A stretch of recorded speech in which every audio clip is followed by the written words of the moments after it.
Hello friends, in today's video let's solve Leetcode daily challenge problem, binary tree pruning. So we are given root of binary tree and we need to return the same tree where every subtree of not containing a 1 has been removed and subtree of a node is node plus every node that is a descendant. Correct.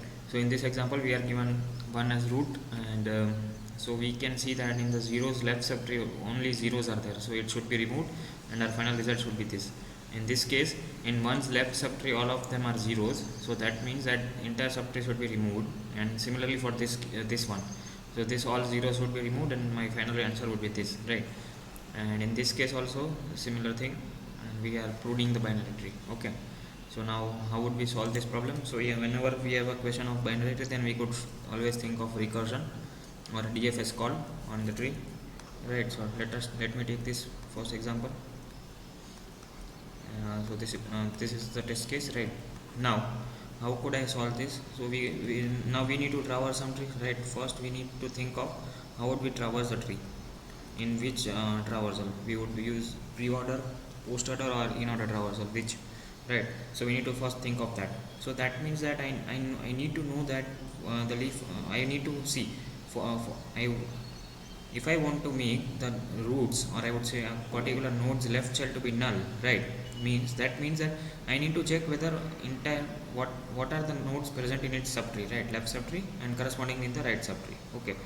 So that means that I need to iterate over the subtrees first and then come to the node, right? So that gives me a sense of some kind of a pre-order traversal. Okay. Why? Sorry, not pre-order traversal, post-order traversals. I apologize for mistake. So first we would go to the left subtree, then we would go to the right subtree, and then we would return to the root and make our decision, right? So we would see what we would see now. See, we would do a post-order traversal. Okay, that is what we have got it till now, right? Now what we would see if my left, I would count the number of ones.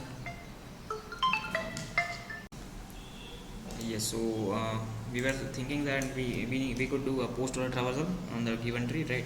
So I would find from the left subtree, I would count how many number of ones are there, right? Because that makes sense. See, in this left subtree of this one root node, there are no ones, right? So that means that we could delete that subtree, right? So I would count the number of ones in the left subtree. Similarly from the right subtree of that node, right? Count number of ones, and then if I would check if my left subtree's count of ones is 0, then I would simply, what I would do, I would make nodes left to be pointing to null. Means that all of the nodes are deleted on the left subtree, all of them were 0, right? So see, how could I know that we have to do post-order traversal, right? So as I told you, we need to find out the nodes in the left and the right subtrees, right?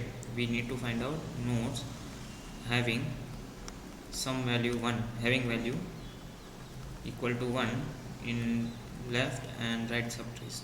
Okay, so that was the core reason that we need to so that means that we need to iterate over the nodes first, leaves first, and then I can go to this node. So for this node I need to iterate for this node, I need to have the answer for this node, similarly for this node and this node. So that means that we will be doing post-order traversal on our given tree. And what I would do, I would count the number of ones in the left subtree and the right subtree for each node, and then I would return. See, now let us solve this case only by doing a recursion. So this is our tree. So since I am doing a post-order traversal, right, I would go to the left, right. Now this has no left, right, so it will get 0 from left, it will get 0 from right. Right, so that means that both of them could be deleted because both of them were null, right? So this node could be deleted. Now what would this node return to this node? That is a big question, right? So this node would return a 0 again. Why? Because its value is 0, so nothing would be incremented. So for this node we are getting 0 from the left, and similarly we would get a 0 from the right. So that means that this node's left and right could be deleted. So we will cut the links. Okay, now this node would this 0 node would return again a 0 because in its left subtree and in its right subtree there were no nodes with a value 1, right? So this was again written as 0. So 1 is getting left 0 from the left child, right? 0 number of nodes from the left child, 0 count from the left, then it would also cut this link and it would point to null, right? Now let's go down to the right subtrees, right? So now this node again would return a 0, right? Because in its left subtree and right subtree there are no nodes with value 1. Now this node would return a 1. Why? Because its value is 1, right? So that means that there is a node with a value 1 in its right subtree. So this node is getting 0 from the left side and the 1 from the right side, right? So it would delete the left child. Why? Because there is no count of 1 in the left subtree present. Okay. Now this node 1 would return 2 to this node.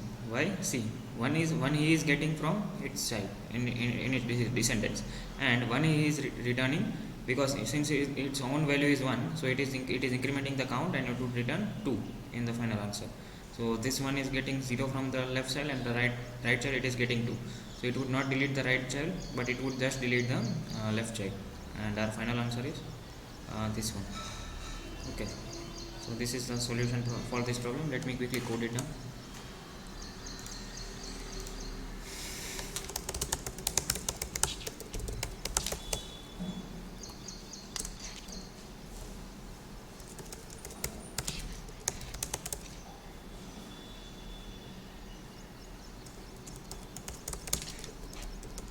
So I'm coding it down. Okay, so see, we need to have an integer return type, right? As I told you that we need to return the number of nodes in the left subtree and the right subtree. So if I'm getting, see, if the number of nodes having a value 1 in the left and right subtree of the root is 0, then that means we would have to return null, else I would return 0, because I am modifying the root, correct? So now see, if my root is null, or not root, or root equal to null, then I would return 0. Okay, now if my root is a leaf node, right? So if my roots left is equal to null and roots right is equal to null, okay, then I would check if my roots value is equal to 1, then I would return a 1, else I would return a 0. Okay, so this is the leaf case, right? So this is, I hope you have got it. Now we would iterate to the left and the right. So left count, I would get left count as I would recur over the left subtree of my root. Similarly, I would get a right count, which is the which I would get the number of nodes having a value 1 in the left and the right subtrees. Okay, so if my left count is null, left count is 0, then what I would do, I would make roots left to point to null, because that means that there are no nodes with value 1 in the left subtree. And if my right count is null, or right count is 0, then I would make my right child point to null. Okay, and finally I would return what I would return. See, left count plus right count plus if my current roots value is 1. Okay, see why I am doing this. Let me go down to one node again. See, so this, just a minute. So this was the case, right, given to us in second test case in our problem, right? So this node would return a 1, correct? So this node would give a 1 to this node. Now see, this node has a value again of 1, right? So what is its right count? See, we are iterating for this node. Left count is 0, right count is we are getting 1. Now it should plus what I am doing, if my roots value, so if this is my root, as of now this is my root in the recursion call. So if its value is 1, then I have to send this left count, this is 1, right count is 0, left count is 0, right count is 1, and this node's value is again 1. So I would return a 2 over here, right? Because root's value is 1, then I would have to increment my answer with the left and the right count, correct? So this is the code. Let me try to run it. Getting correct. Let me try to submit it. Yeah, so we are getting correct answer. I would paste the code in the description. Do not forget to subscribe and like the content. Thank you.